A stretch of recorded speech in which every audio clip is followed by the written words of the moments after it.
What is up, everybody? It's Dr. Vibe here. And as always, on most Sunday afternoons at 5 p.m. Eastern Time, Black Canada Talking is a live online event that provides Black Canadians the opportunity to give their takes and POVs on stories that are of importance to them. Guinea could not afford to participate, but at the last minute came in because there's always issues of money and corruption. That guy gets to go to jail because he doesn't have the money and he doesn't have the status that Bill Cosby gets. And Bill Cosby gets to get off, not just for the money as well, advancing age, etc. I'm just going to echo a few things you're mentioning. We know that the Olympics, the Tokyo Committee, and also the Olympic Committee was against any protests. God bless, peace well, keep the faith, and remember, walk good.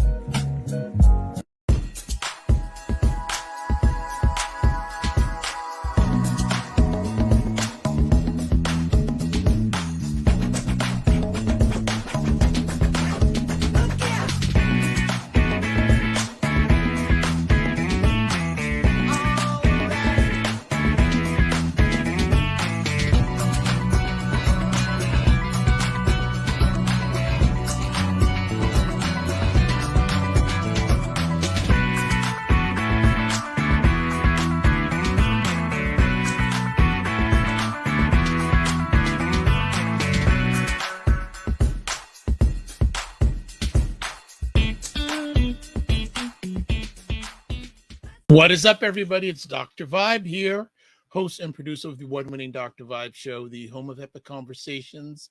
And I'm the host of Epic Conversations 2020, Best Podcast News Award winner, 2018 Innovation Award winner given out by the Canadian Ethnic Media Association.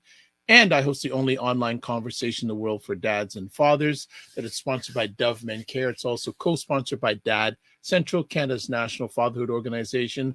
And through that collaboration, by the way, I've been able to reach out to, directly or indirectly, over 100,000 fathers in the world this year. So I am fired up about that.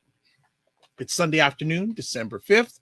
We're broadcasting live on multiple online platforms, but what we're broadcasting is called Black Canada Talking. And Black Canada Talking is a online conversation where we get Black Canadians to give their POVs and their takes of stories that are important to them, whether national or international, home, around the corner, around the block, back on the block.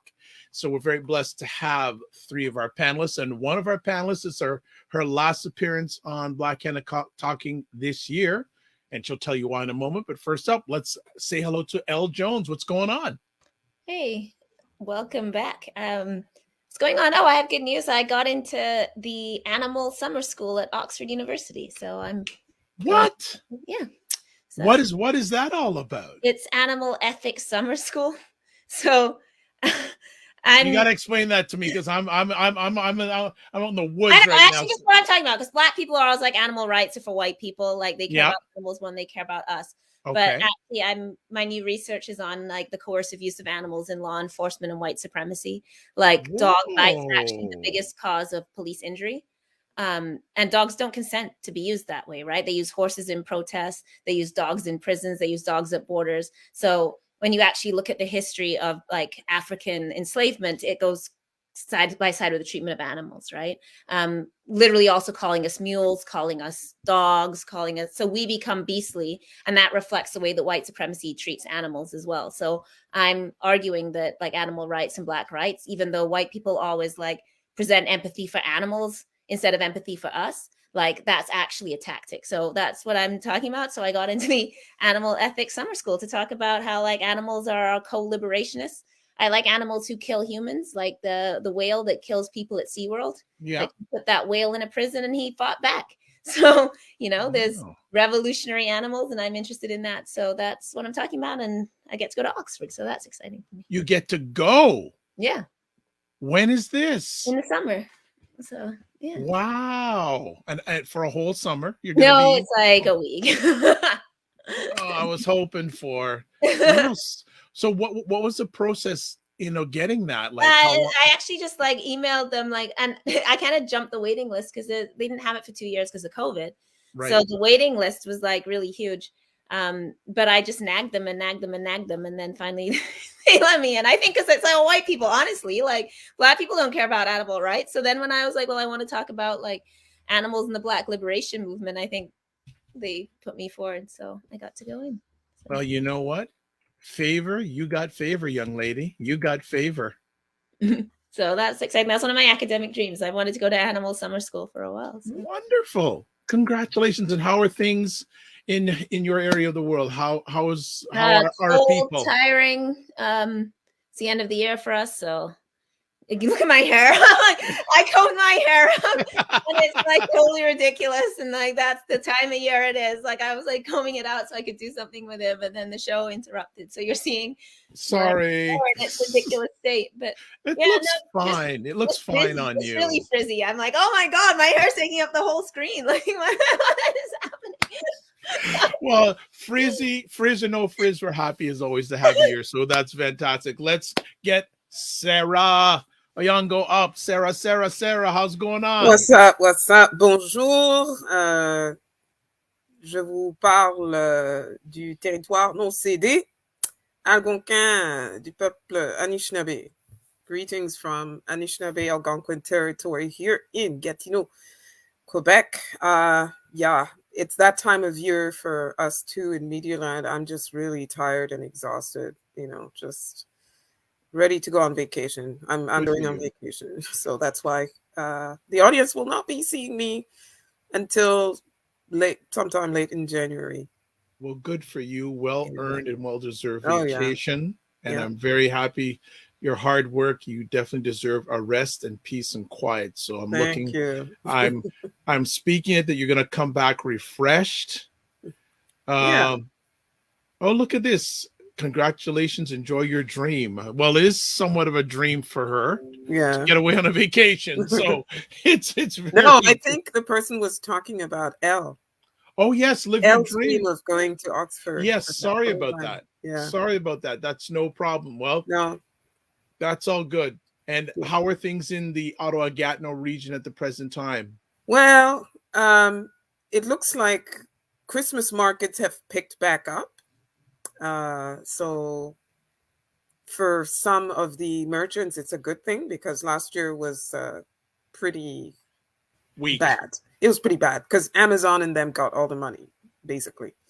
But with all of the campaigns about buy local, acheter local, etc., and the Quebec government has been very aggressive about promoting buy Quebec products and buy local. Hopefully, they'll have a better year. We're going to be talking about we'll get the to police it. brutality stuff. But no, things are settling in. Oh, our city council is now all sworn in, the new city council, and we've got 2 Black city councilors. Yay! And they're very strong sister leaders. So we're expecting to see, some movement on some files. One of them was appointed vice chair of the Société des Transports de l'Outaouais, which is the equivalent of TTC or OC Transpo for people on the other side of the river. So that, that's interesting that right away Bettina Belizer gets, a major responsibility like that. So let's see what Gatineau is going to look like in 100 days under this new city council. Wonderful. And next up we have Cesar. Now Cesar may have a guest with him today, so we want to see if the guest is still with Cesar. Yes. Hi everyone. Hello Zaza. So Mama just got back from the groceries, so Zaza is just going to be with us for the introduction. She's very chatty, as you can see. The Pan-Africanism is strong in her, and she can't wait to be commenting on the Dr. Vibe and to learn from her auntie Next generation. Sarah, Next generation. Legacy broadcast. Legacy broadcast. She's ready. She's like, what is it again? Behind every great lady, there's a lot of great ladies by her side. There you go. There you go. Everything good? Everything good with you? Yes, yes. Yes, a lot of good things happening. I just want to mention, how can I put it? So I had been, as you know, I notably trained senior leaders of different institutions. One of the institutions that I trained, it's in French, Conseil des écoles catholiques du Centre-Est. So basically, French Catholic, the French Catholic school board. School board. Mhm.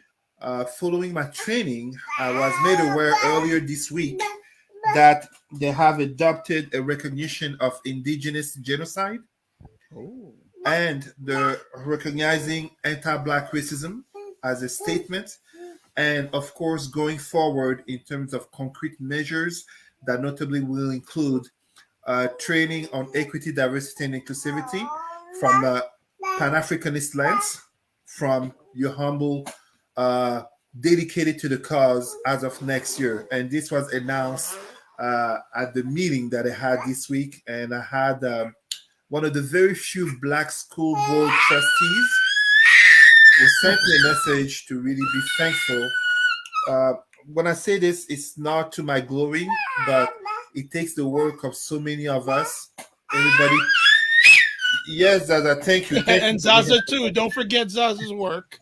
Well, thank you for, I wasn't even thinking about that, but you're absolutely correct, Dr. Vi, because I remember, I think it was 2 or 3 years ago when I first started giving conferences in high school. So 3 years ago, I've seen the despair of so many Black students in high schools who didn't have the voice heard. They were represented. They were in the room, aka we have Black students, but they were not heard. So this is for all the Zazas to come. We'll be going to in that school board, in the schools of that school board as of next year. More concrete changes is to come, but it is the effort of each and every one of us, even if it's just being in the room, but forcing an acknowledgement. Now the acknowledgement, notably of anti-Black racism, will be made notably in every private and public meetings of that school board. So that's a step forward. That will come with the policies and procedures along the way. Fantastic. Well, if you have to get Zaza off to off screen, no problem. We're Thank cool you. with that. No worries. So we'll get the conversation started. What is up? That era cover, Cassint and Green Eyed baby, little baby. She thank you for your support. She's usually on the State of Things with Aisha and Jill on Saturday nights. So we got some US people watching. Excellent. Our first conversation topic today, Omicron. Oh my goodness. Gosh. Oh my gosh. What impacts? Well, Sarah has impacts. I know everyone has, and everyone we said first before we came on live, everyone has something they want to say on this. So who wants to start? Go ahead, Sarah. So, okay. Oh gosh. I'm not amused at all. Because unlike the Chinese, our South African friends, whose brilliance only started to be acknowledged when the Director General of the WHO, Anthony Fauci, and all of these leaders realized that people were stigmatizing South Africa and Southern African countries the way they had done China. When word got out of the SARS-CoV-2 virus, I'm just really, really outraged. It's like, okay, so South Africa and their brilliant scientists actually were transparent. They were methodical, they were professional, and they were transparent. And what do? The first thing you do, you turn around and you slam a travel ban, not just South Africa, the entire region, Mozambique, Angola, Malawi, Zimbabwe. I was thinking they might put Tanzania in there because it's part of the Southern African Development Community. but they didn't, thankfully, and East Africa didn't get lumped in. And what's even more outrageous is when it turns out that this Omicron was brought to Botswana from the Netherlands by a diplomat who, whether the person was returning or whatever, it came from outside. It wasn't originally apparently manufactured on the African continent. I mean, this, again, it plays into the myth of Africa is the continent of pestilence, etc. Ebola, my God. HIV, AIDS, my God. Coronavirus, well, that was China. But Omicron, oh, that's, no. I mean, so the reaction was swift, wrong, misinformed, careless, and it now sends a very chilling message to other African countries, you know, countries like Senegal, who also have brilliant scientists, Kenya, my country, with brilliant scientists who are very methodical and very, very responsible. Because on the African continent, we have been through different pandemics and continue to go through pandemics other than coronavirus.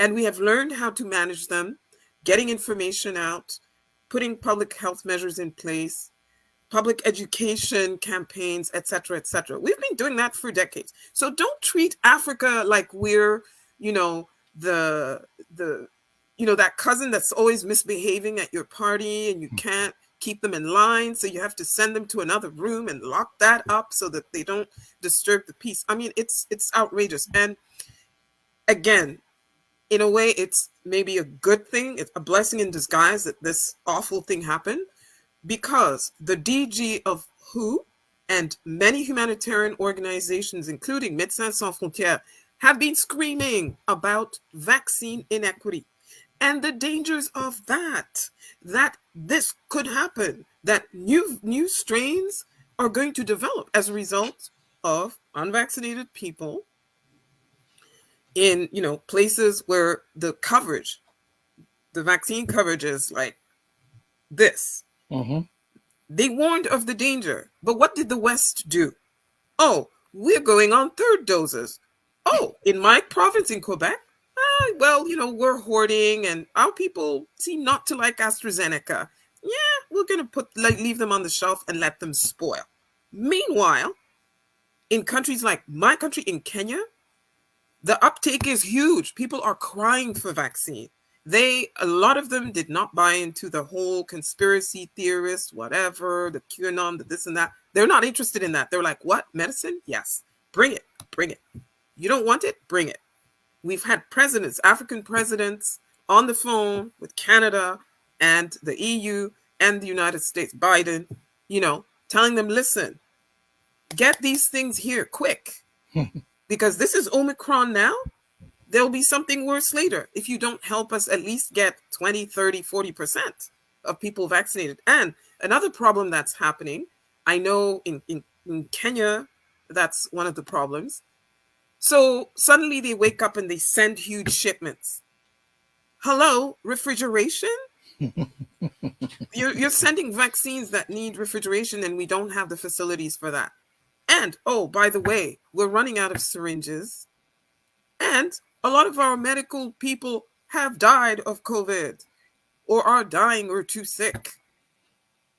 So lack of manpower, problems with distribution, with storage, and just not getting enough vaccines. So, and then, of course, all of the inconvenience to everybody, not just Africans, Canadians trying to come back from South Africa, who are left in the lurch, and once again exposing Canada's consular services and their ineptitude and complete incompetence and lack of compassion and empathy, and the airlines, the inability to coordinate quickly. I mean, come on. Anyway, let me calm myself. Okay, so green-eyed doll baby saying it's not just Africa but all Black POC. It's always something other than Europeans that are blamed. Shake my head. I'm so tired of the narrative about us. Elle? Maybe Cesar go. I want to see what Cesar is going to say. Okay. Well, Sister Sarah said the bulk of what I was going to say, but I don't really think we should be surprised. I think, and I have to be careful here because I'm absolutely not trying to say that South Africa should have withheld the information or should have lied about it. South Africa did the right thing. However, the world, especially the Western world, once again shines in showing racism, medical racism towards Africa. Too often, our mother continent, the continent of our ancestors, is always looked at indeed as that place of pestilence and diseases. And you don't even need to wait for Omicron, by the way, named after a Greek alphabet as the other variants. But you don't need to wait after Omicron. You just need to go from time to time to hospitals in Canada where basically you get asked, if you are Black, that is, about whether you come from certain countries of Africa and might have been exposed to Ebola and other such, aka it's funny to be asked that when you are Black, considering how little, the small number of people that have been affected and killed by Ebola, and yet we have Western created and prone diseases that kill far more, such as notably the Spanish flu, aka influenza, that's still here 100 years later.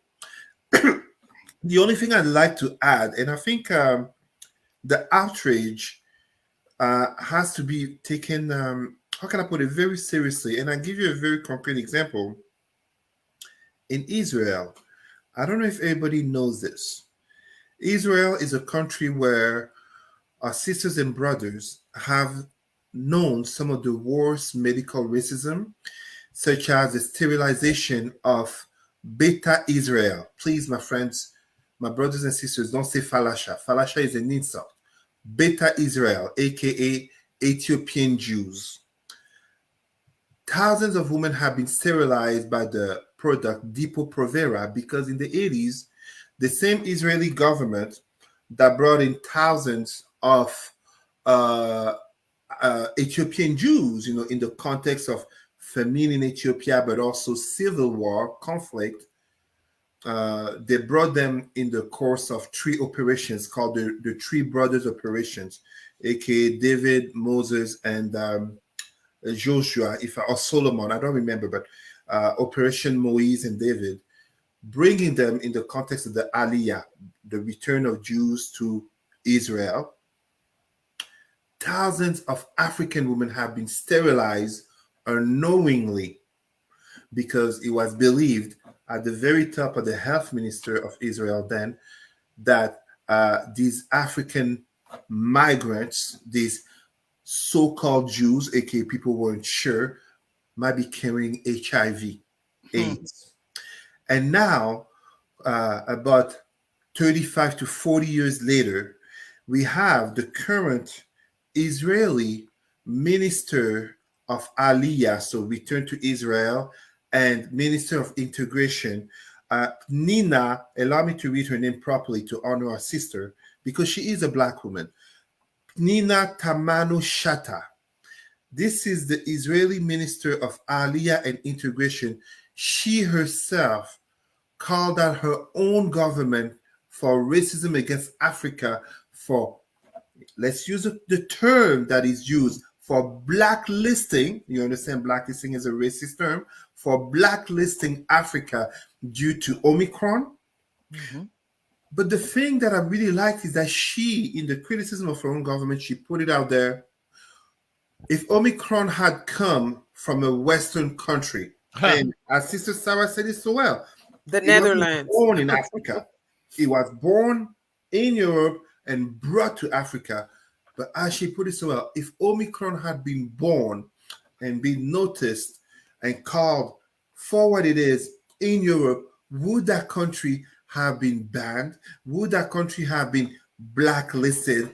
Because as she mentioned it, and remember, this is a Beta Israeli woman, an Ethiopian Jew who knows the stigma that came to her people back in the 80s, as I was talking about the sterilization of thousands of Black women by Depo-Provera.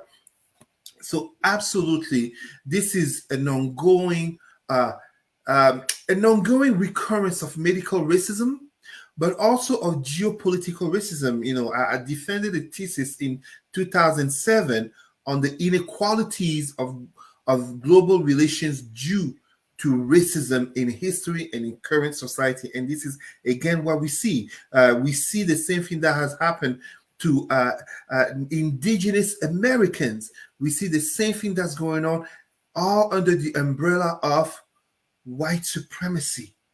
White supremacy. So again, for our African nations, Caribbean nations, and our Black communities, time and again, it is a constant reminder, Pan-Africanism, but especially coming together, solidarity, union, and strengthening one another in order to stand up to this type of discrimination. Because let's be honest, how many African countries blocked entrance from any Western nations because of France or Italy or the USA being the epicenter of COVID?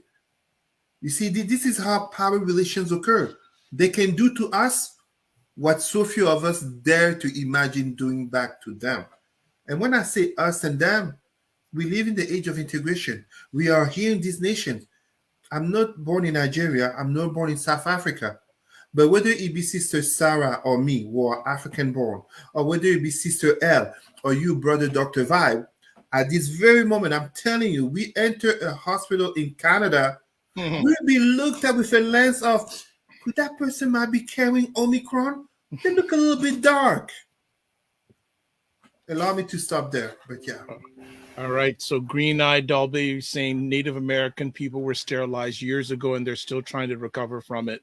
Absolutely. And also want to shout out to Dr. Tachi, who is the host of Mediascope, the livest program about media, tech, and pop culture on Wednesdays on Facebook Live, YouTube, other platforms. Don't have enough time to get to it today because I know L. Jones has something important to say. So, I don't have that much to add. I was glad that you brought up AIDS, Cesar, because I don't know if people are aware of the work of the current Black Chair of Canadian Studies. I think James Robinson Johnson Chair of Black Canadian Studies at Dalhousie, which is currently Dr. Amish Ray Dryden.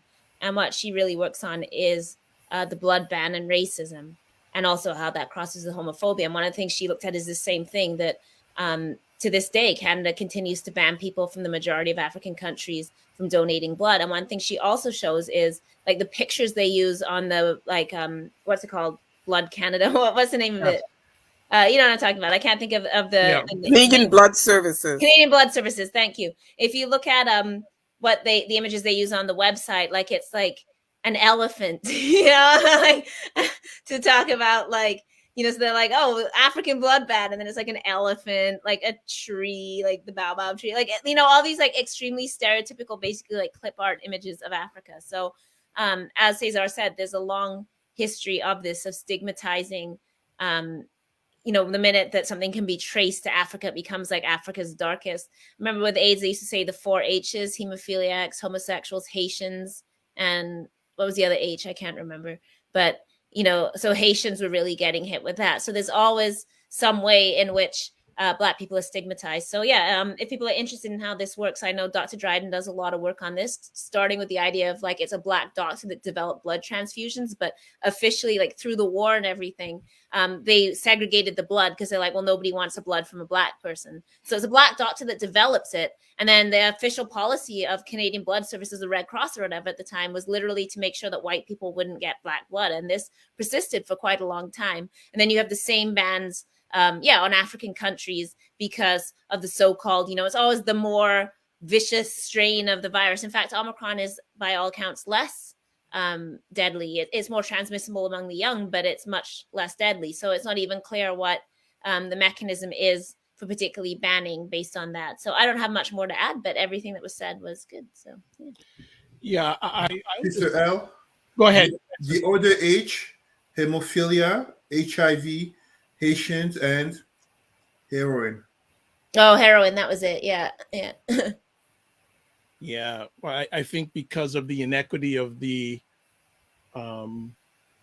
inequity is rampant in this situation, and again, the African countries are at the back of the line. And but first to blame when something's wrong. And the irony of it all is, with all of the nonsense that goes on, especially in the United States and Canada, with anti-vaxxers protesting in front of schools and harassing parents and threatening them because they're getting their kids vaccinated, and threatening medical staff. I think it was it in New Brunswick or Manitoba, where a doctor is about to quit. They're about to lose a family doctor because she has been harassed. Well, let's put it this way. Look at how many frontline medical workers have quit. Yeah. And those people aren't coming back. Many of them are not coming back. And many of them look like us. Right? And again, economic impact on that. So God forbid the numbers go up again. It's going to be worse because there's less frontline staff able to help. And again, I'm sure that everyone on this screen probably knows at least one person who looks like us who has been let go of whatever position they've had because of this. Bottom line, get vaccinated. And if you know in your county, city, whatever, whether you're in the States or Canada, and you know there's vaccines that are not being used, etc., alert the authorities and let them know that some African countries really could use those vaccines. Yeah, and it blows my mind. Why haven't they got them? Because they're being hoarded. In Canada, it's hoarding, pure and simple. They're sitting on Canada ordered way more than it needed, and the insult is Canada using the COVAX mechanism. COVAX is supposed to be for lower income countries, like the ones in Latin America, in Africa, and the Caribbean. Okay, and some in Asia, but Canada using COVAX. What's the world coming to? Anyway, yeah, I think I'm going to stop on this topic. Okay. I'm too riled up. Yes, Sarah, I want you to cool out before you leave, not get so riled up. Oh, my goodness. Anyone else have anything they want to say on this one before we move into our next conversation topic? This better not mess with animal school. Look at the look on her face. And green-eyed doll baby saying Florida is hoarding also. But interesting about Florida, your governor is anti-vax. But he's fully vaccinated. Yeah, of course. DeSantis is fully vaccinated. And he's threatening to fire teachers and school boards and teachers that are implementing public health measures for political gain. Yeah. Wait to kill your own base. Agree. And she's saying he's an idiot. I second that emotion. Well, I actually was reading something about him this week. He wants to have his own little army. Army, yes. Did you read paramilitary militia? Okay, let's keep that south of the border. Yeah, that's a whole other show. That's another country, let alone another show. Barbados. All right, next up, we're going to talk about Barbados getting rid of the Queen. All three. We went from looks to now smiles. Who wants to start? Why are we all smiling? Who wants to start? Elle. Yeah, I'll start. So first of all, I'm like on record as like one of Canada's prime Queen haters, which is really funny when anything happens with the Queen. So he's always like, "You want to come talk about the Queen?" Like when the Queen was sick, they're actually like, "Do you want to come talk if the Queen dies?" And I'm like, "Yeah." Do you want to get me killed? Like, no, I'm not going on the news the day the Queen dies to like talk about her. Thanks, You've got American friends, so could you explain to her our relationship with the Queen? Okay, so like many Commonwealth countries, so I remember the Commonwealth, which is all the countries, colonized countries that were formerly, under the pink bits of the British Crown. So the Queen, like in many countries, is our head of state. So we have in Canada a Governor General who represents the Queen in Canada. We have lieutenant governors in every province who are the Queen's representative. And then, of course, which is actually quite significant, our treaty relationships with Indigenous people are actually with the Crown as well, which is one, like, I don't want to call it a complication, but something that would have to be thought about if we ever wanted to leave the monarchy, that Indigenous people actually have relationships with the Crown, like independent of Canada's as a nation's relationship with the Crown. So, the Queen is our head of state, not our prime minister. So Barbados at the end of November officially transitioned to a republic, which means that they have the first ever Black head of state, which means it's a Black woman, actually, because that's who was in line for power. So now they have a Black woman. And I know Sarah wants to talk more about that. But they basically, and this is part of the broader movement in the Caribbean around justice for slavery and reparations. The Caribbean has been leading the world on reparations. David Comisong is the commissioner from Barbados to the UN? Oh, he's the commissioner on reparations. They've set up like a 10-point reparation plan. So they've been doing that work.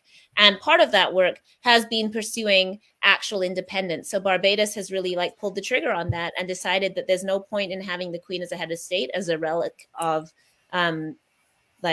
colonization. In addition, the Commonwealth is increasingly, whatever benefits there were to the Commonwealth are increasingly not present because of free trade agreements, right? So like Trinidad, for example, where my mom is from, we used to have preferential banana shipments into the UK. And these were supposed to be some economic reparations, as small as they are, for what was extracted from us. But now, of course, the US has challenged a lot of those agreements under free trade. So even stuff like the kind of tariffs you used to be able to have, the kind of trade controls, that doesn't exist under the Commonwealth. So what the Commonwealth actually now in this contemporary world does for anybody when you can't even have the economic relationship, Barbados has moved. I obviously have been a longtime hater of the monarchy myself. On both sides of my family, actually. My dad's Welsh, so they also hate the Queen. You can look at all kinds of videos of the Welsh booing, God save the Queen at rugby games and stuff. Both on the Trinidad side, both colonized. The UK colonized. The UK also colonized Wales, colonized Ireland, England, colonized Scotland, right? The genocide knows no bounds, really. You can spin a globe, put your finger down, and wherever you land, including the ocean, there's probably a place that the British committed some kind of massacre. And this idea that, so we rightly talk about the Nazis, for example. We rightly talk about the importance of not denying the Holocaust, the impact that the Holocaust had on Jewish people, but the African Holocaust and the role of the slave trade and the role of the British royal family is completely denied. These people should not be able to walk around in public. Not only that, but they're sitting on our wealth. They continue to hoard many jewels. Much of our treasures, is still founding them. And there's been no accountability at all. Kikiu in Kenya, I'm sure, Sarah, you have things to say about this. The Mau Mau massacre, 300,000 people. Obama, who was no radical, but removed the bust of Winston Churchill famously from his office because Winston Churchill oversaw that massacre as well. Countless famines and genocides in India. My mother in her lifetime had to march around with the governor standing there on Empire Day and sing "Britons never, never will be slaves" as the Union Jack waved, right? In my mother's lifetime. My grandfather was a revolutionary and was actually threatened with incarceration for singing songs against the British Empire. So this is not ancient history. This is in the lifetime of our parents and our grandparents. Yet we're supposed to pretend the Queen is just some cuddly person in a hat with her dogs and that nothing ever happened. And meanwhile, we're still living out the conflicts all over the globe, wherever you are, Israel, Palestine, Iraq, Afghanistan. These are all places, Sri Lanka, these are all places that the British interfered. They lifted up one group of people, put them somewhere else, set them into conflict, favored people over other people, deliberately changed borders so people would fight each other. They literally called it the Great Game. And they saw the world as a chess game and that they would move the pieces around. They were ruthless and for ultimate domination. And these people are sitting in palaces, sitting on our money in Canada. And we're supposed to think this is benign. And when you start talking about abolishing the monarchy, people treat like it's completely radical. But of course, how can we have any kind of political independence? Whether that's our peoples in the Caribbean or Africa, or whether that's Black people living within countries like Canada, where these histories are completely buried. So I've been a longtime Queen hater. Every time they have a child, I go on about how many Black babies they murdered, because it's true. and getting a black woman in there, as we saw, then they got Megan in, the lightest black woman they could find. And what did they do to her? Chased her out of the kingdom. Yeah, it took her 2 years and she was like, I'm out, and so's Harry. Like, even on their interpersonal level, how racist they are. And we've seen what's happened to Meghan for speaking out about that. And I'm not even a huge Meghan Markle fan, but there's no doubt that, her being verbal about that has made her, the most hated woman in England and all of this stuff. So they have no reckoning, whether that's personally, whether that's politically, whether that's economically. So, as many people are saying, like, let's catch up in the rest of the Caribbean, like time for everybody else to kick her out too. And of course, Charles was the one who went. Can you imagine having to see that face? Like, yeah, God.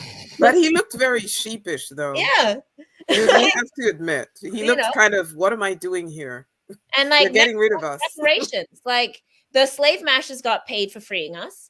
They got reparations for losing their property. So when they say, oh, you can't pay reparations, Haiti have to pay reparations for getting their freedom, like the equivalent of, what is it, $800 trillion, 80% of their GDP from like 1810 to like 1947 or whatever the dates are.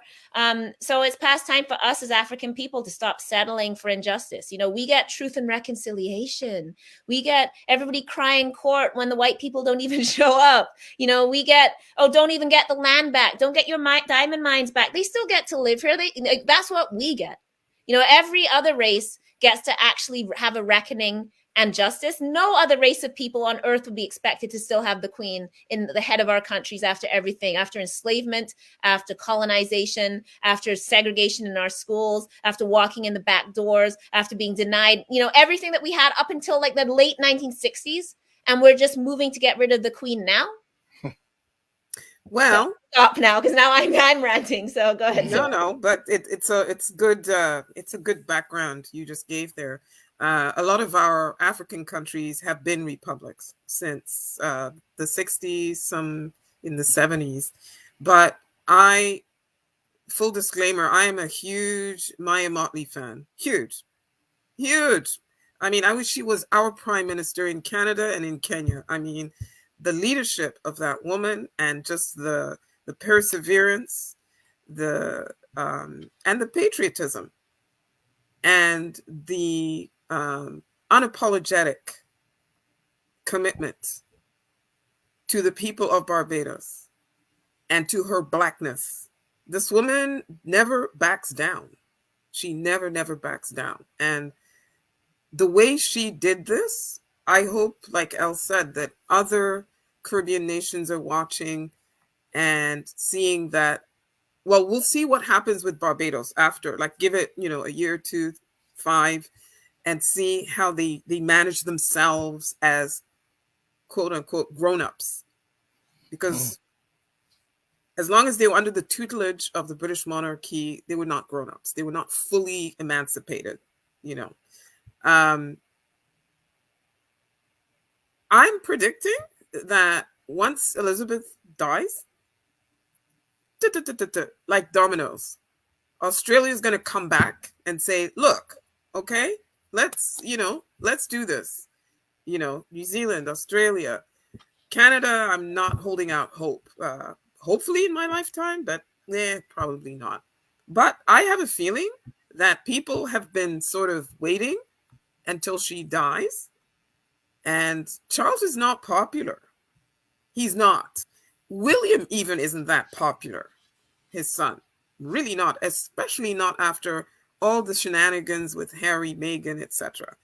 And the questioning of the monarchy and their relevance and all of that. I think a lot of people may have been revisiting that during this pandemic when you didn't really see them anywhere. What were they doing? How were they helping? They were shuttered away in their palaces and castles and whatever. And regular,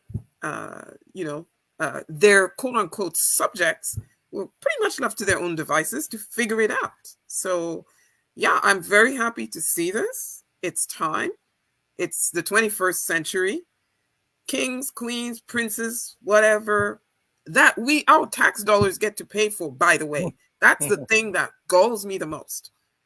Every time there's a royal visit here, you don't even want to know how much that costs.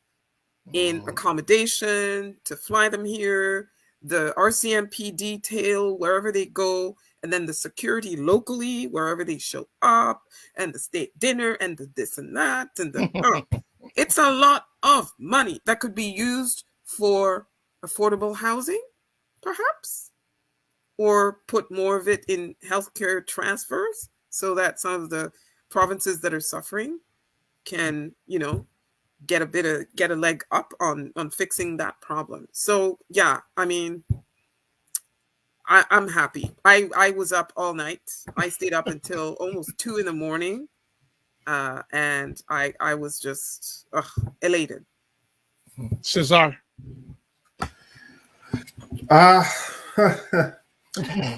I'm very, how can I put it? Congratulations to Barbados. Congratulations to its Prime Minister. Congratulations to its first ambassador, aka Miss Rihanna. No, she's not ambassador. She's a national hero. Yeah. Oh, wasn't she named ambassador? National hero. National hero. National hero. Yeah. Miss Fenty is a national hero, and she never. I mean, I don't hide from criticizing the impact of celebrity culture and entertainment in the Black culture, but I will always be fair, and Rihanna has never dismissed her Black pride. She's always put it at the forefront. What I would say is that Barbados is, really showing the way. And, Sarah actually stole one of my very good arguments. I think the decolonization of the impact of Great Britain, even beyond our Black countries, but as well when we look at Scotland and Wales, it's hanging on a thread called, how long will Elizabeth be alive? Because, even if you look at it as a Pan-Africanist, the Pan-African movement greatly owes a lot to Caribbean intellectuals and leaders. From its founding with such heroes as Henry Sylvester Williams from Trinidad and Tobago, but even actually right here in Canada, I think Elle knows this.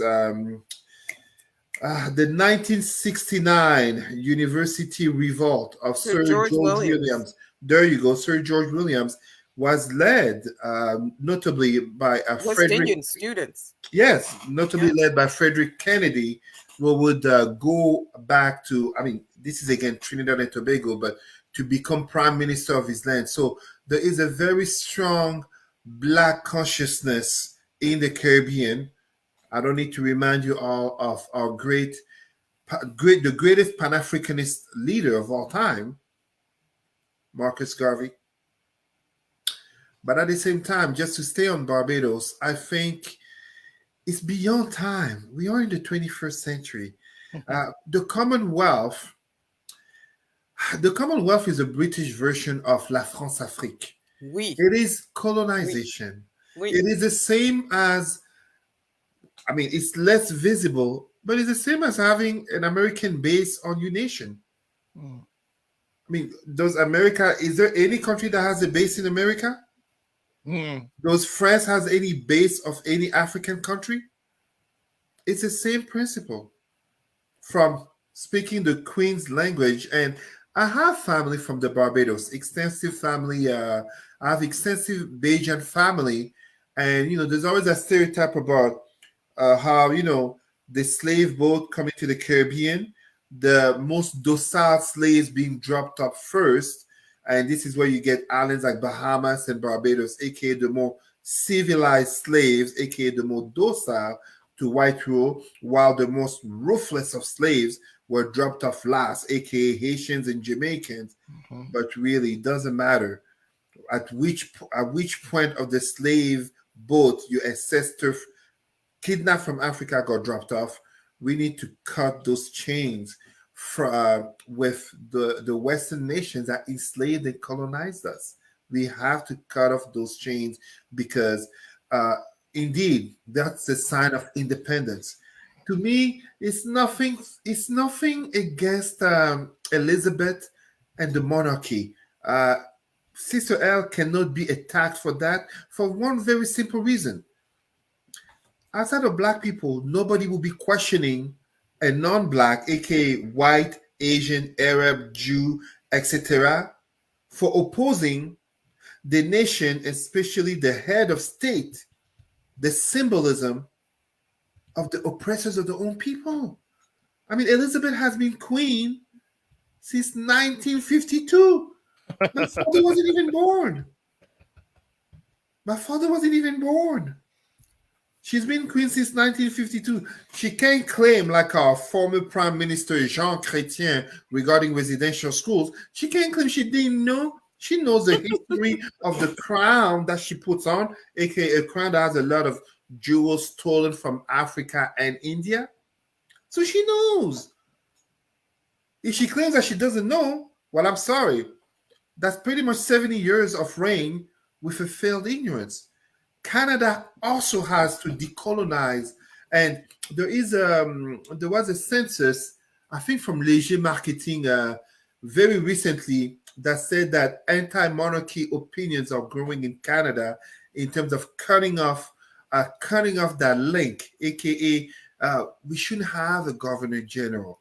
And I mean, not to bring back that controversy, but as much as we can celebrate Governor General Mary Wilson, an indigenous person representing the Queen of England is an oxymoron. Yeah. we have to let go of these colonial attachments, which eventually link to attachments to Western imposed religions by slavery and colonization. Western, and I should have said Western and Arab religions, names, etc., etc.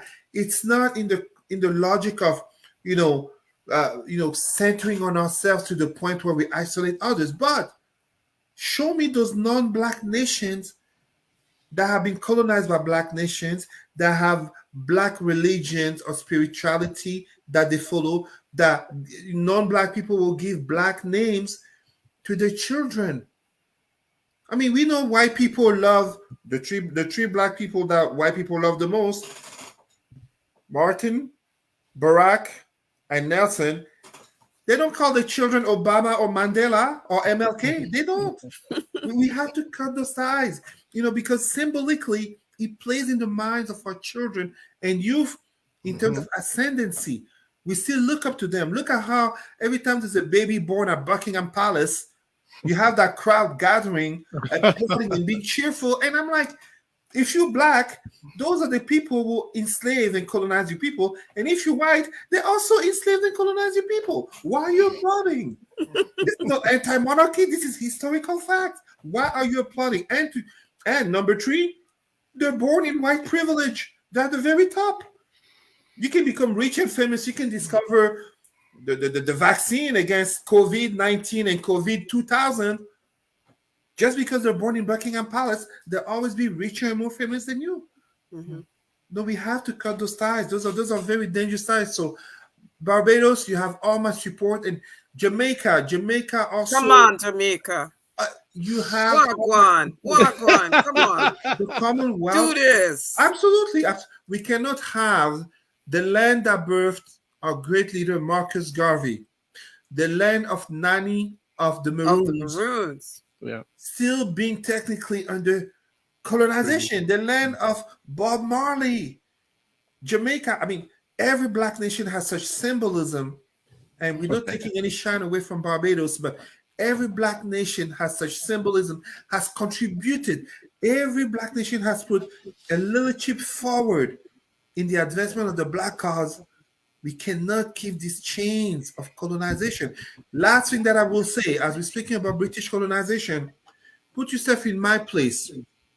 Me, Cesar, born in the colonial enclave called Cameroon. And I think I've explained before how the name of Cameroon comes from Camaros, Rio dos Camaroes, named by the Portuguese, which means river of big shrimps, aka Cameroonians in Brazil in 2016 getting made fun of because they don't speak Portuguese. They didn't know. Yet, After World War II, after World War One, the League of Nations, so the ancestor of the United Nations, put Cameroon not under colonization, under mandate of France and Britain. That was in 1918. 100 years later, as we are speaking today, it is with great sadness, embarrassment, but you see the impact of colonization in my birth colonial enclave of Cameroon. You literally have an opposite situation to Canada, where in Canada you pretty much have 3/4 Anglophone, 1/4 Francophone. In Cameroon, it's the reverse: 3/4 Francophone, 1/4 Anglophone. And in the Anglophone part of the country, we have a terrorist organization that wants to claim a separate country called Ambazonia in the basis of language, and they kill people. They notably kill children because the main claim is that they're not getting equal services to the Francophone part, to the Francophone majority. So yes, they do have a legitimate claim regarding services, but to use that as a basis of difference, aka we speak English, they speak French, and to go kill people. Can you imagine white people killing themselves over whether or not these people speak Lingala, those people speak Zulu? We can't imagine that. Can you imagine white people killing themselves because these white people kill Bambara, or those other people speak Wolof or Somali? Yet in the country I'm born in, that's why I say I don't like to say Cameroon is a country. It's a colonial enclave. You have people who look like me, darker than me, killing other people because they are Anglophones, aka a colonial language, and they feel they don't get the proper services compared to those who are Francophones, aka those who were colonized by the French. This is what colonization does 100 years later. We have to cut those links to colonization. It's terrible. It's terrible. One note, since you mentioned Mandela, it's the anniversary of his passing today, December 5th. Yes. Rest in peace. And another thing, Elizabeth II became queen in my country, in Kenya. Just thought I'd throw out that trivia. Well, before we move on to our next conversation piece, I have a pop quiz for all three of you. What family is the biggest landowner in the world? It has to be the British. The Queen. And yes, she's the biggest landowner in the world. And the reason I say that is that the saying was, the sun rises in the west. The sun rises in the west, but sets in the east. But the British Empire is on the four corners. Sarah, you're rude. You're rude. Did she buy that? And where did she buy it? And where did she get the loan to acquire such? Well, if it was bought, it wasn't. With what money? Thank you. They all don't pay taxes, or not a lot of taxes. I'm sure a lot of it was either inheritance or a lot of it. I'm not saying. I'm just saying didn't come out of her pocket. Inherited from someone who acquired that land. How? From somebody else, by force, probably. Enough said. All right. One day I will have to tell you one of the things that upset me the most about the British monarchy. I'm not going to take the time to do that because that will take too much of our time, but I will have to tell you about what the British monarchy has done to our people, our indigenous Black people on the island of Vanuatu. It is a terrible story. How terrible it is? When even Richard Dawkins is stunned. Richard Dawkins, this is a famous white man, blah, blah, blah. When even he is like, wow. Okay. He's not even Black. So we'll get to it. Next up, we've got more police brutality in Quebec. We talked about this last conversation. It seems that there's more stuff going on. Well, I don't really feel like talking that much about it. Probably Cesar will say, because I live in Quebec, so that's what we've been hearing lately a lot. This is happening in Quebec City now.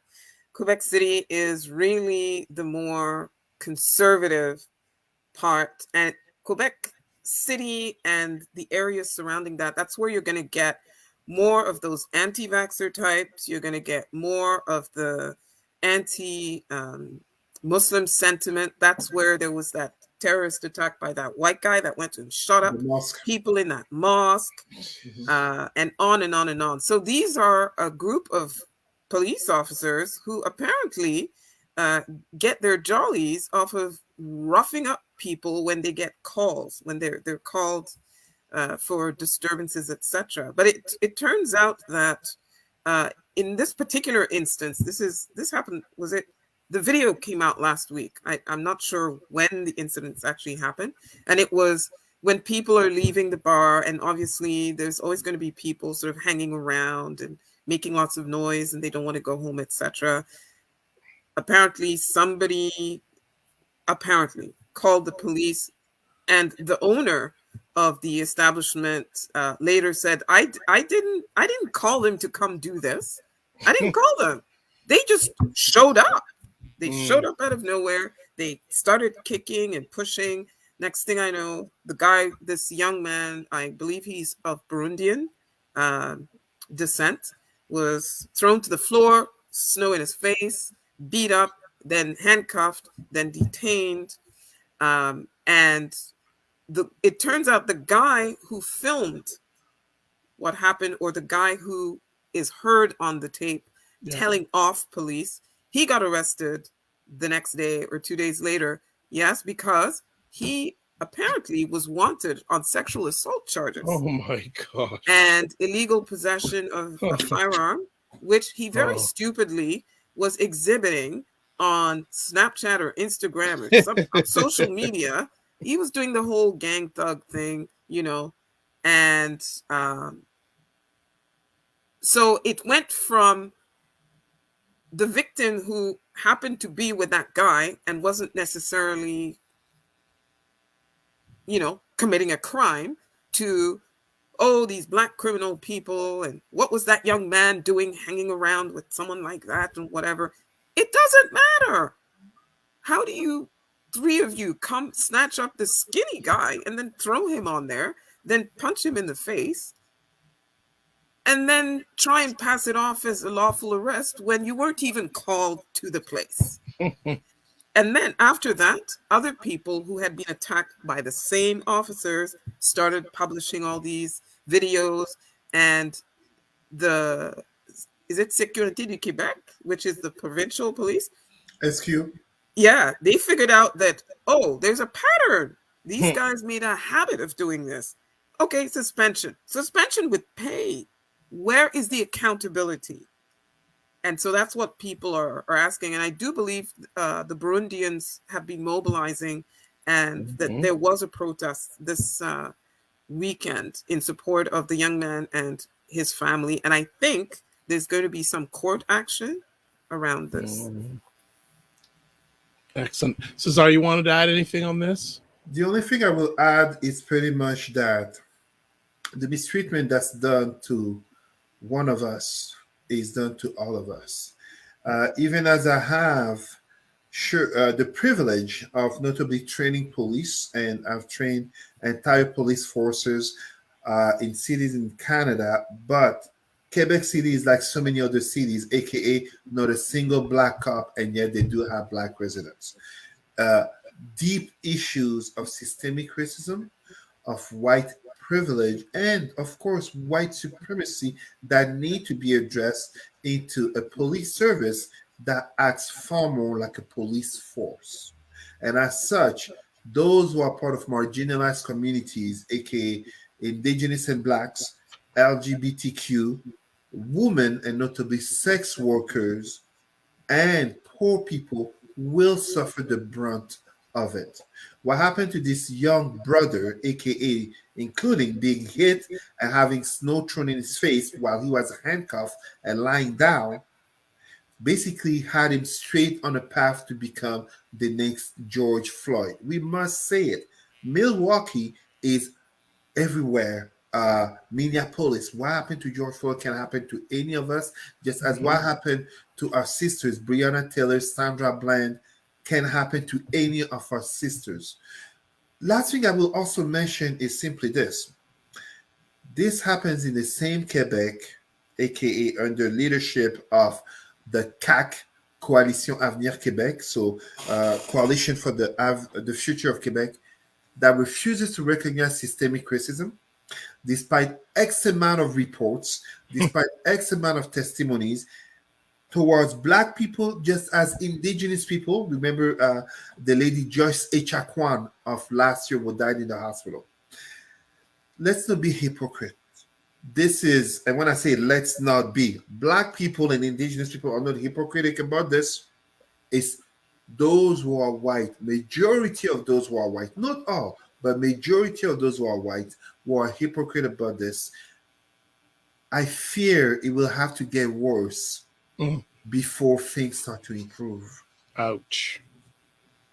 That's not Yeah. good. And I mean, when we consider that the major race relations organizations in Quebec are largely run by ex-cops, like I can't barely think of an activist in Quebec who's like doing race that is, and I'm not throwing shade on those people. I mean, for example, I know Will Prosper, like I'm not critiquing him in particular, but I'm just saying that that's what you basically have to have a race relations like foundation in Montreal is like we better have a Black person who was a cop at the head, because then maybe we might get a seat at the table, right? So I mean, I just got some calls from Montreal, and that's like better than Quebec City, but they were talking about like how badly they need to organize, you know, and like there's really so little organizing that's able to be done because they're just dealing with such intense anti-Blackness. I mean, remember when PK Subban was playing there and people like wore blackface to games, you know, like I always think Nova Scotia is backwards. Like we often call Nova Scotia the deep south of Canada and the Mississippi of the north, but I think Quebec's a whole other creature when it Oh, you know what they call Quebec? The Alabama of Canada. For real. That's what happened earlier this year. I don't remember who it was who said University it. professor. Le Québec, c'est l'Alabama du Nord. And our premier jumped out. He was red-faced. Lost his and mind, I'm ranting. sure. He was outraged. He was, rah, rah, rah.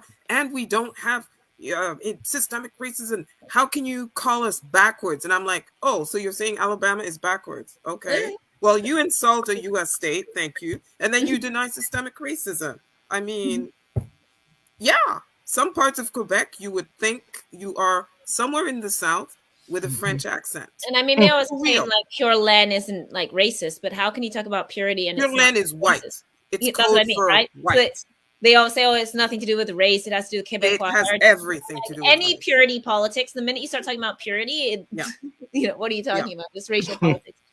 Very quickly, speaking of the deep south of Canada, aka Halifax, Nova Scotia, where I am, there's a case going on. Speaking of police, so Kayla Borden, I wrote this story and I can't even remember when this was. Last year, I think she got just like they were looking for a white man in a Honda, and she was like like a white man in like a white Honda, and she's like driving a black car, and she's a Black woman, and they pulled her over, you know, at gunpoint, like multiple cops pulled her out of her car, all of this stuff. So she's obviously pursuing a police complaint, and they've tried to subpoena the police chief.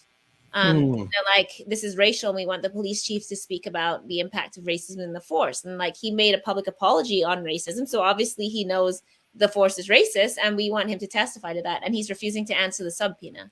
Wow. So our police chief is refusing to go to, and then they tried to say that the board could cancel the subpoena, like the review board, and her lawyer's like, no, only a judge can cancel a subpoena. Like, you know, like you can't act extrajudicially, I can't say the word, extrajudicially.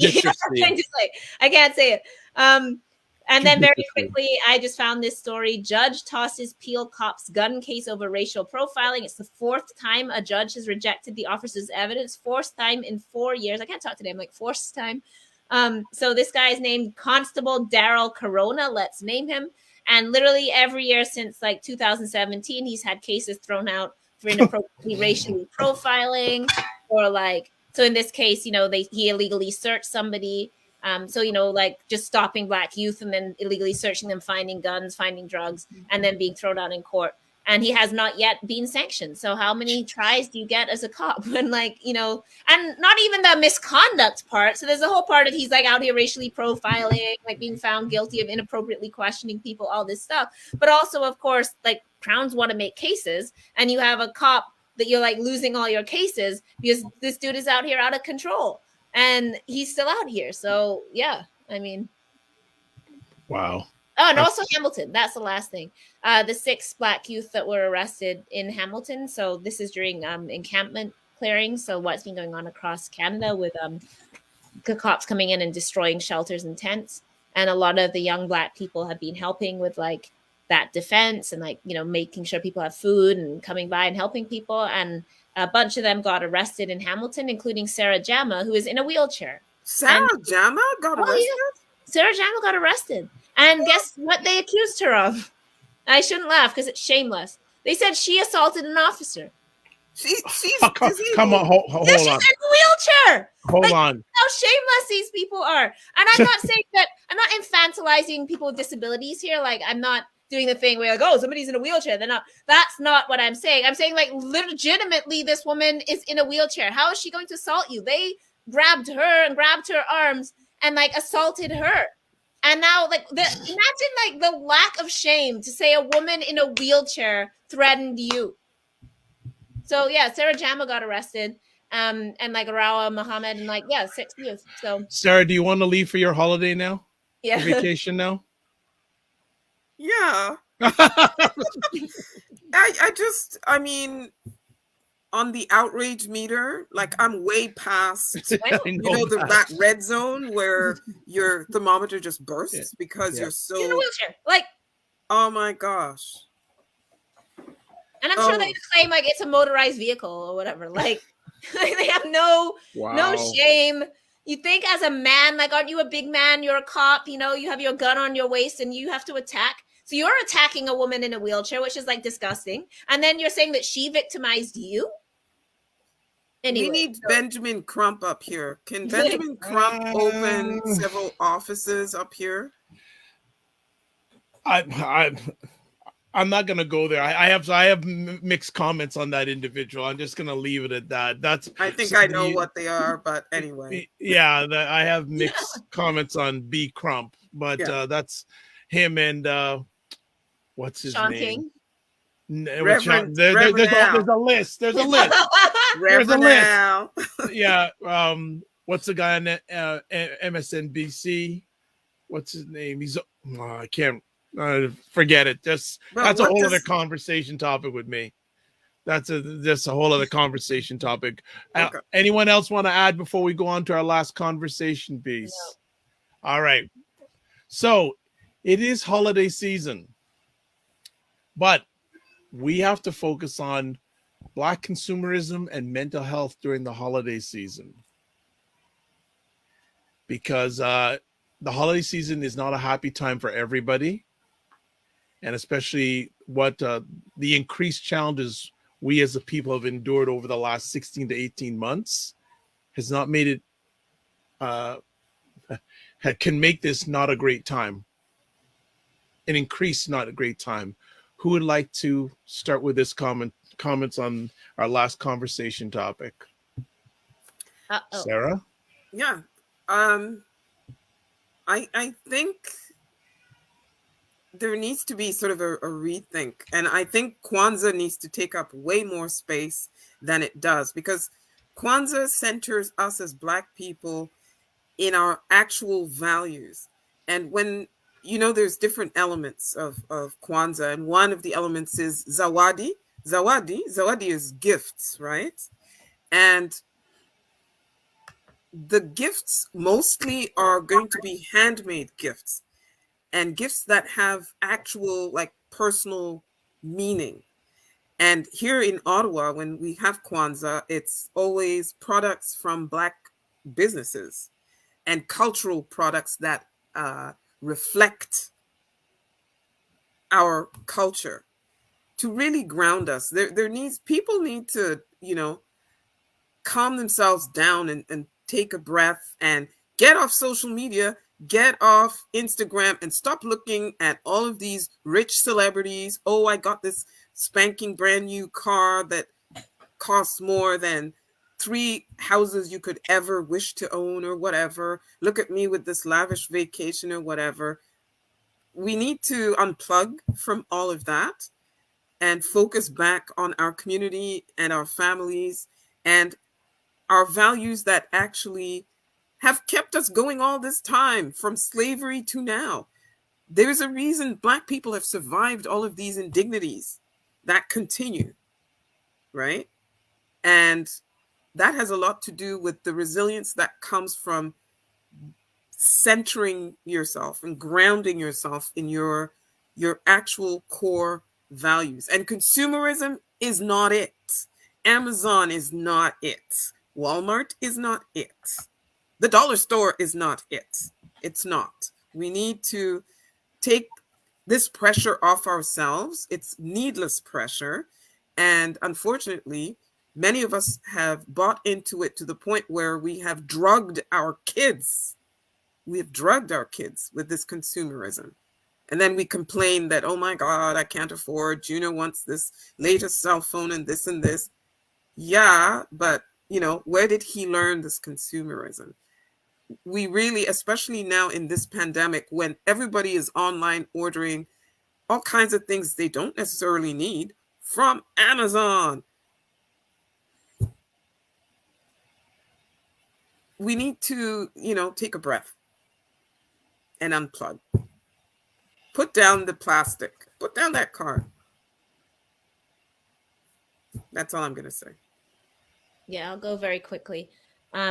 My mother being Caribbean, and this actually has caused a lot of family tension in families across the diaspora too. So when my sister went to New York, because we have New York family, they actually said, like, we always hated you guys in Trinidad because, like, our mothers were scrubbing floors, like working as nannies, and then trying to pack up these big boxes to send to Trinidad so they could look like they were making it. And we weren't getting anything at Christmas. So they're like, we were going out gifts so that basically, the people in Trinidad, because you'd hear, oh, you have these wealthy cousins in the States, and they weren't wealthy. They were maids, they were nannies, they were, doing that, but they were, trying to send everything back. And it's actually caused like a lot of tensions within families as well, where, that family was like, yeah, you guys got all our money and we didn't have anything. Like, we're sitting here, but our mother's like trying to front back to Trinidad, like she's made it, So that's also been a thing across our diaspora, like how much money we have to send back to look like things are okay, when we're actually struggling, right? And of course, we do the really beautiful thing where we support our families no matter what. Like, of course, we send our money around, but, when you have to send money you don't have so that you can pretend you have like products, that's a whole different thing. My mother, of course, is the anti-consumer, like, God almighty, don't say you need something within 6 weeks of Christmas, like a tampon or soap, because it will show up wrapped in your Christmas present. You're like God help you if you like need to wash yourself, and you're like, oh, can we get more soap? You'll have to wait till Christmas. So, my mother does not consume at all. The last thing I'll say is that let's also not buy carceral toys. Like, let's not be buying like gun toys and like cop Lego and like military Lego and stuff like that. The Playmobil and stuff like that. I think we need to be thinking about ideologically how white supremacy targets our children. And so many of these products glorify shooting Muslim people, like, glorify war, glorify police, all these things that are really harmful to us. I don't want my child playing with a model prison, in like the Playmobil prison set. Like, what does that teach my child, And it's really difficult when those are some of the toys that people want, like the Paw Patrol cop dog and stuff like that. So I think we also need to think about what is the message behind consumerism. Like, our children are literally consuming white supremacy through these things, and we need to like look at. So beyond like there's the don't go broke, focus on love, and also think about what these toys are. Like, think about, and then you have like some 13-year-old Black girl, like she want to read Twilight, and you're like, that's the whitest thing you could read, so all this stuff is sending messages to our children about who they are, what the cool books are, what the cool this is. And like, most of this stuff isn't us, and like, it takes you a long time to emerge as a youth, like just from seeing. I remember somebody telling me I must be a lesbian when I was like 13 because I didn't think like some white dude was hot, like, so then you're like coerced into like thinking these boy bands are cute, and like they're never Black, and like, so all this stuff that comes to teach you out of your culture, that you want the hair that the Barbie doll has, and you want the clothes that this has, and you want Kylie's makeup, and none of it's us. And so like, we're putting our money like all these other places everywhere but our community, and what are we bringing into our homes but harmful messages that ultimately glorify other people, teach little Black girls that they want to look like, you know, the long-haired white girl and not like themselves. You know, teach our kids that the police in war is good and that's a source of power. I always tell this story of how I ended up going on this American like nuclear aircraft carrier. It's a long story. It's in my book. And like, despite being, you know, like the person who protests the military, when you see that stuff, it's like G.I. Joe, and you can't help but it be cool. Like, you're like, oh my God, like I can sit in this helicopter, you know, like it's like toys. But this was an active aircraft carrier. They show you the planes and they have bombs on them, and each bomb represents like 100 kills. And you know, you're seeing like the painted fuselage, and that's like people in the Middle East that they murdered, you know. But it's cool because it looks like G.I. Joe, and you can't help but be like brainwashed by that. So we really have to think about what that means. Like, they start on this imperial project young, so we also have to like take a stand on what we're bringing into our homes. And that's the last I'll say there. And take it away, Cesar. What I will say, first of all, I hope at least for the next 2 shows, so 2 weeks and 4 weeks, we can come back on this topic in terms of Black consumerism and Black mental health in the context of the holidays, because mainly 2 things that I need to start with. And very much as a continuation of what my sisters Sarah and Elle were saying, we are a community, a race that is often spoken of, very often spoken of in terms of poverty, in terms of money, but our real poverty is in our minds. As our great leader Bantu Biko said, the most potent weapon of the oppressor is the mind of the oppressed. And as Sister Elle was just saying, we participate by some type of pressures, by some type of jealousies, by some types of social medias, see what I got, to our own oppression, because what do we tend to do? We tend to enrich the same white supremacists who will be continuing racism, notably systemic racism against our people. I am absolutely not saying you cannot buy a doll to your daughter or your son, but make that effort to get a Black doll, a mixed doll, a doll that has those African/Black features. Dare to boycott those brands. Do not go buy things that will reinforce the oppression. So that's on the economic side, because you know what happens during the holiday time? The same people that tend to spend a lot to impress others are the same ones who complain in January and February that they're broke. Don't go get broke over holidays. The real spirit of the holidays, the real spirit, such as, and that's what Sister Sarah was saying, we don't need Christmas. You know my views about Christianity, Islam, and religion in Black communities. We need Kwanzaa. We need the unity, from unity to faith in our community. That's what we need. Because when we fail at this economical part, what tends to worsen? It's our mental health.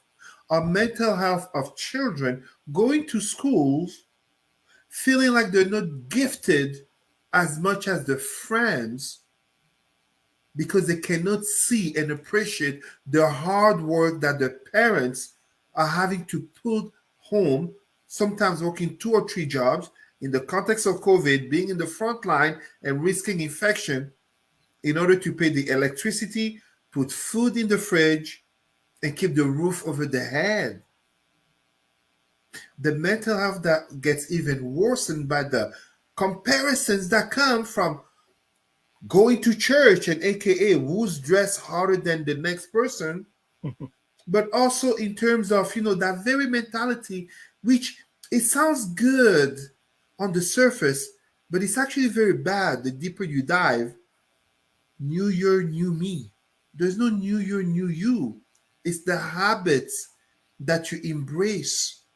We have to be very careful, because this time of the year is a time of the year that for all communities, so this is not exclusive to Black communities, but as a Pan-Africanist, and for all of us, for this show, we focus on the Black community. It's a very dangerous time of the year because many of our people become broke. they become broke. They don't see that they're broke because now they're like, oh, I gotta buy for Railway, for Junior, for Keisha, and for XYZ down the list. Buy according to your means and dare to say no, and that you can't. Dare to do it, because don't buy thinking of the holidays in December. Think about the rent or mortgage in February and March. Think about the family in the Caribbean and in Africa that may have a hard time and that might need that $50 or $100 or $200. You don't need another big flat screen TV. The PS5, you can't wait like me. I have the mean. I can buy 10 PS5 right now, but I don't. I buy them 2, 3, 5 years after they come out when they get very cheap. You don't need to. Let us dare to say no. Let us dare to say I can't. It's very, very important. Our community need to hear this. They need to hear this because this is a time of the year when food banks see an increase of Black people in shame, hiding. But we're going to go back to the families and to the church, fronting like the dollar is flowing so easily. No. My people, 2021, COVID, Black consciousness, Pan-Africanism. We can't say Black Lives Matter and treat the Black dollar like it's meaningless. We have to be very careful. So Black consumerism. Consumerism is what I call the second cancer of the Black psyche. The second cancer, because the Black community is that community in which the dollar stays the least longest. It comes in and goes out so fast to other communities. This time of the year, as if it's not cold enough and you got to think about paying the heat. Even if there's a how do you call that, eviction freeze, that ends what, in April. My brothers and sisters, please, I beg of you, because as a community leader, as a Black man, and now in my role since this year, a Black father, I already hear of stories. Of sisters and brothers who are struggling. As Sister Sarah said, we need more Kwanzaa. We need more Umoja, unity, all the way to more Imani, faith. We need more of that. Please think about your money and think about your mental health. Dare to say no and dare to say, I'm sorry, I can't.